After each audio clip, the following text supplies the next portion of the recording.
Hello and welcome back to the RegRapPod. I am your host Alan Booth, the Managing Editor of Regulatory Rapporteur here at Topra in London, and thank you for listening. Joining me today for this episode is Issue Editor Harriet Edwards of Boyd Consultants to discuss May's articles. This episode of the journal's podcast series corresponds to Volume 20, Issue 5, May 2023 of Regulatory Rapporteur. In this episode, we will be hearing a bit more about the content of May's issue, which has the focus topic of Advanced Therapy Medicinal Products. Hello, Harriet, and welcome to the RegRapPod. You are now my fourth guest on the pod, and I'm very glad you're here. Hi, Alan. Thanks very much for having me on. I'm very excited to be part of the RegRapPod. Thank you. So, Harriet, let's get going and find out more about the articles in this issue of the journal. Please can you tell the listeners about the experience of bringing the ATMP's issue together? While you've been an author many times, I believe this is your first time in the editor's chair. Yes, correct. So it's been a new challenge, actually, but one that's completely rewarding, as is contributing as an author. I think this issue particularly speaks to many people, even if you're not in the field of advanced therapies. It's very hard to get away from regenerative medicine at the moment with the explosion of new cell and gene therapies and more personalised medicines coming to market. So I hope the issue has something for everybody included, even though it comes under the umbrella of advanced therapies. Well, I certainly found it a very interesting read. And particularly, thinking about the regulatory challenges, which I'm sure we'll come to. Absolutely. Okay, so let's take each of this issue's focus articles in turn. Firstly, Michaela Sharp, Senior Non-Clinical Director at More Solutions in the UK, wrote her piece titled Alternatives to Animal Testing in the Development of ATMPs. This article looks at a range of innovative non-animal test methods, including in vitro tests based on human and animal cells, genomic technologies, and in silico modelling. What did Michaela find? Yeah, I think it's a really topical issue at the moment, and I'm so glad that Michaela contributed to our May issue, because the kind of reduction of animal testing and the refinement of animal testing is and has been a hot topic for many, many years. I think everybody is in agreement within the regulatory field that wherever possible, if we can reduce the need for animal testing, we absolutely will do that. But I think it becomes even more apparent, actually, when we think about the advanced therapies and regenerative medicines, because not only are they particularly specialised, they have their own unique challenges. Their mechanisms of action are very different to traditional small molecules and chemical entities. And often the target may not even be present in the animal model. And so it calls into question the relevance of using animal models for non-clinical testing to ensure safety in, in the first in human trials. Actually, is it a good enough reflection of how the target will work and how the product will work in human trials? So I think Michaela takes a really great deep dive actually into how we can look at refining the use of animal testing and maybe even getting rid of it in some scientifically justified cases. And the regulators seem to be supporting that approach. So there has been recent changes in both EU and US regulation that seems to support this reduction and refinement of using animals wherever possible. Of course, it has to be scientifically sound, but Michaela's definition and description of alternative methods is really insightful. To what degree are regulators allowing for AI modelled safety data, or the usual package of information that you would see coming from animal testing? Are they being approved widely? Widely, I would say not yet, but imminently, I think it will become more and more acceptable. At the moment, the alternative methods to using animals are certainly considered on a case-by-case basis. And I think that has to be the way that we approach things, particularly when you're looking at making such a drastic change to non-clinical testing. So there is not going to be an end to the use of animal testing overnight. And certainly, I think people may worry if that was the case. but actually it's this kind of evolving and refining and tweaking of how we use animal models and alternatives when they become relevant. And so there is no kind of undermining the use of animal testing where it is genuinely needed, but there may be alternatives such as AI and modelling and simulation and that kind of thing where it is genuinely needed. Certainly, I have to admit that's the first time that I'd come across the term in silico alongside computer modelling. But yeah, I mean, it's certainly broadened my horizons in terms of what's going to be coming down the pipe towards us. Yeah. Okay, moving on. Next, we hear from your colleague at Boyd's, Sabine Rule, and her collaborators, Pierre, Catherine, Gabrielle, Myra, Yannicka, and Jane, along with other supportive members of the TOPRA Biotech and Clinical Trial Spin Groups. Their article is titled Evolution of GMO Requirements for Innovative Investigational Medicinal Products upon Transition to the EU CTR.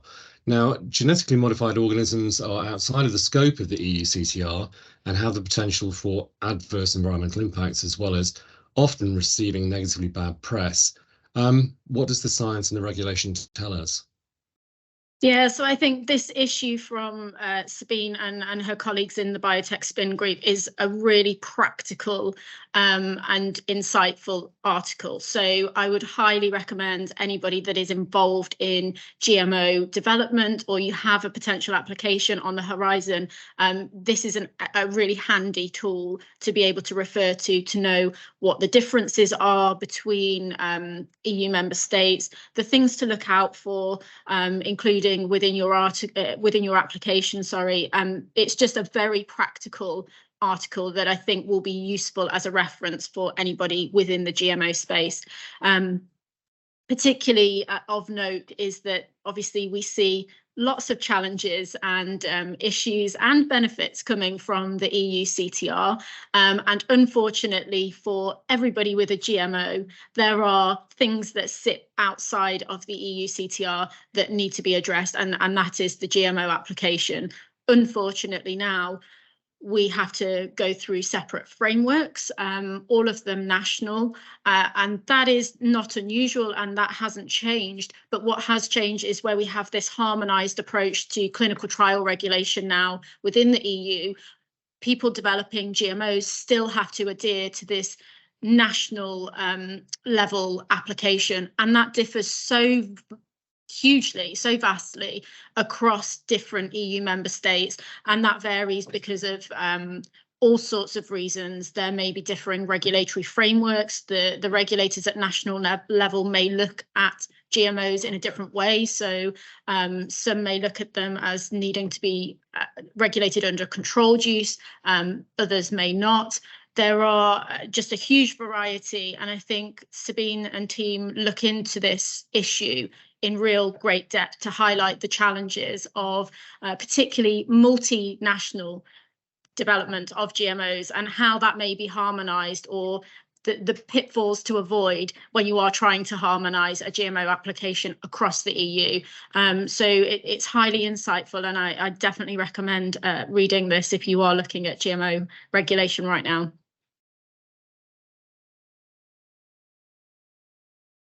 The TOPRA Symposium is Europe's premier conference for healthcare regulatory affairs. This year's symposium is going to be held in the beautiful city of Lisbon, Portugal, from the 23rd to the 25th of October.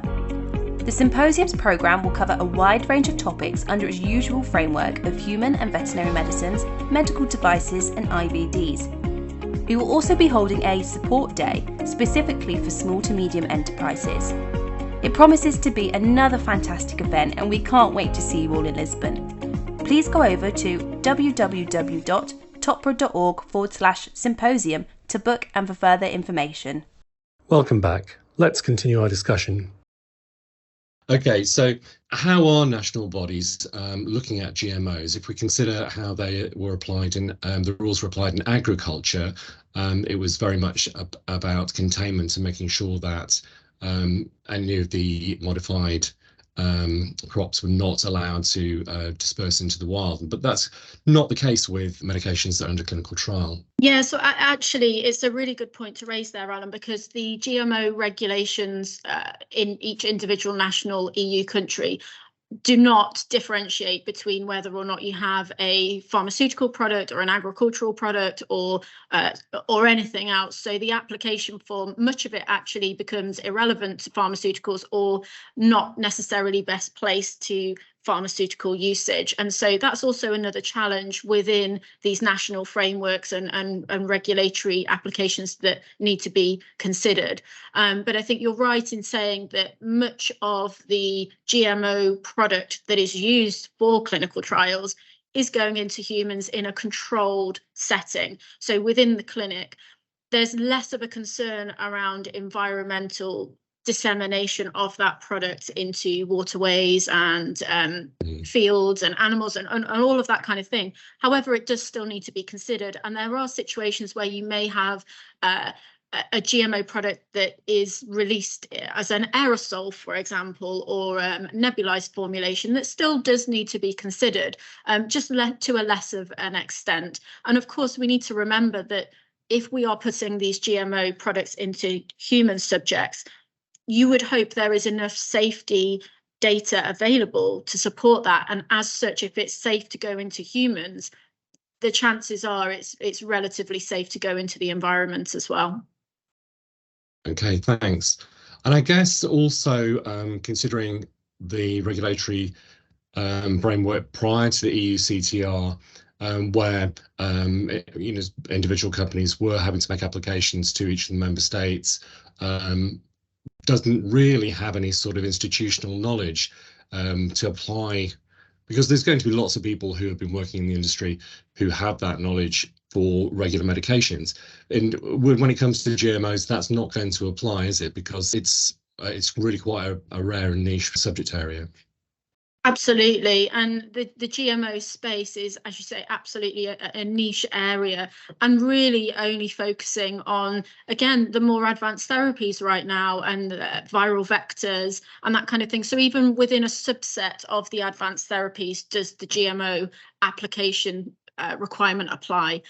However, it's very important. So if there is an advanced therapy product in development that has a GMO aspect to it, there is no getting away in the EU from complying with these regulatory frameworks. And therefore, it's really important to know what is required in each of those individual countries, because although the GMO framework hasn't changed on a national level, what has changed is the EU CTR. And as such, where countries and applicants were applying to each individual national country in the EU before under their clinical trials directive framework, that maybe incorporated some of the GMO aspects within that clinical trial application, that is no longer a possibility under the EU CTR. So what was wrapped up within a clinical trial application before is not necessarily the case anymore. And the two are completely separate and divergent. And that's why it's still important to recognise where you are developing a GMO, you need to incorporate the aspects that are discussed in this issue's article on GMO. And just to finish off on this section, do you have any insight into how other territories around the world are approaching this new development with regard to GMOs? Yeah, unfortunately, I think the thing that I can say is that it's not harmonised across the world, much the same as lots of other issues. It becomes a territory-specific problem, and the EU is only exacerbated because we all obviously think of the EU as one territory, and often we can kind of lump all of the EU countries and the UK now, of course, into one application or one set of requirements, and that's not the same for the GMOs. So much the same as other issues in regulatory, there are territory specific differences that must be considered. Okay, so our final article is written by yourself, editing and writing in the same issue, so kudos to you for that. Please tell us more about the genome editing technologies that you discussed in your piece. Getting there, how gene editing technologies could change more than genes. Yeah, so first of all, thank you. Thankfully, I didn't have to peer review this one, so it did let me off the hook somewhat with the editing. It's a really interesting topic, I believe, and one that I hope everybody else finds interesting as well, even if you are not working in this area. I think, as I said earlier, there is no getting away from advanced therapies. They are certainly going to be the medicines of the future. They are going to become more widely available as and when pricing and reimbursement allows for that. But technology is not stopping. And that's where these gene editing technologies really come in. They are within a niche set of medical products already. You know, advanced therapies are not widely distributed right now, although they are becoming more and more available on the commercial market. The gene editing technologies are even a smaller subset, an even more niche set of advanced therapies, and are even more complicated if that was even possible. And so they bring with them their own regulatory challenges. At the moment, they are pretty much within their infancy, within the pharmaceutical sphere at least. I mean, gene editing technology is not new in agriculture, for example, but within the pharmaceutical world, the possibilities of genome editing is becoming much more well known, but is still relatively infantile within its commercial sense, at least. So we've had a few years of rapid growth of these technologies. 2020 saw the Nobel Prize being given in chemistry for CRISPR technology, and off the back of that, there was real traction in clinical research of these technologies and what was possible. And couple that with the advancing technology that we have and the availability of technology, that means what was only maybe an academic research theoretical possibility is now actually a real commercial viable option for healthcare.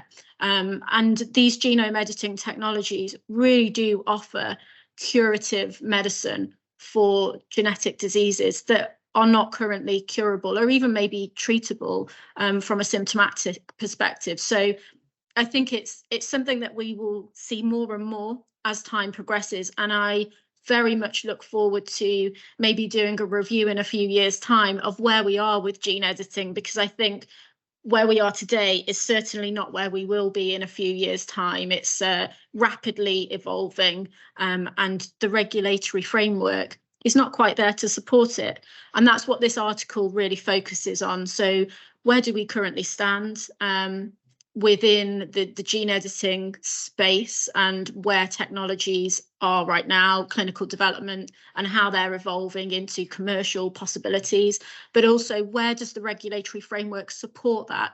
And I think there's a huge effort to try and recognise these products as a subset within their own right that have their own unique regulatory challenges. But of course, we're not there just yet. And so there is a real possibility for regulations and legislations and guidance to be moulded by these new and novel and complex products. And that's very exciting to be reporting on. Things are certainly moving at pace. Since I read your article only a couple of weeks ago, news has come out of the University of California at Santa Barbara about a new non-viral method delivering CRISPR that seems to be around 300% more effective. So, you know, with step changes, well, paradigm shifts like that, you know, this is clearly an area that's going to have an enormous future and is going to impact incredibly on what's available in terms of personalized medicines in the future. Thank you, Harriet. It's been really great to speak with you today, and congratulations on a fantastic issue of the journal. Thank you, Alan. Thanks for having me. And I really hope everybody enjoys the issue that we've created. I think it's really insightful and interesting. Thank you very much. If you've not had the opportunity yet to listen to the second episode of the RegRapPod, taken from April's issue, I was fortunate to speak to authors Priti Shah and Anna Litsu of AstraZeneca, who discussed their article, Does Sole Dependence on Reliance Models Contribute to a Sustainable Healthcare Ecosystem? And AstraZeneca's experience of bringing the world's first COVID-19 vaccine to market. It was a very interesting conversation. Thank you for listening to the RegRapPod. We hope that we've brought you more insight to the journal's development and that we've given a worthwhile peek behind the curtain to meet the editors and authors and bring further understanding of the articles and content. Many thanks again to our guest Harriet Edwards for joining us on this edition of the podcast. This episode was presented by the journal's managing editor Alan Booth and produced and engineered by me, Daisy Edwards, from Topra HQ in London. If you would like to advertise with us, please contact Eric Smith at eric@topra.org, and if you have any other inquiries, please email me at daisy@topra.org. We look forward to welcoming you next time, where we will be discussing clinical trials with June's issue editor Sarah Roberts of PRA Health Sciences. Until then, goodbye for now.